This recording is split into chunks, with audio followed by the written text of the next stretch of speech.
IELTS reading section নিয়ে কি আপনি ভয় পাচ্ছেন?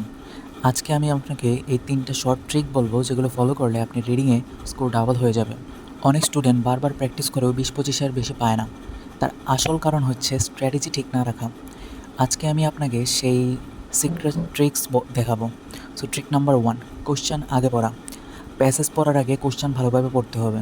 এতে আপনি জানবেন কী খুঁজতে হবে, এতে আপনার অর্ধেক সময় কমে যাবে।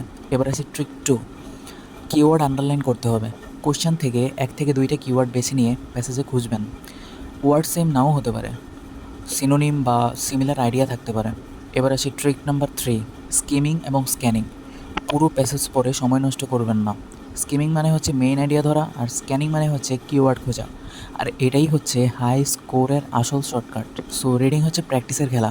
আর আপনি যদি প্রতিদিন টাইমার দিয়ে অন্তত 2টা প্যাসেজ সলভ করেন আর 3টা ট্রিক ফলো করেন, তাহলে 30+ স্কোর পাওয়া একদমই সহজ।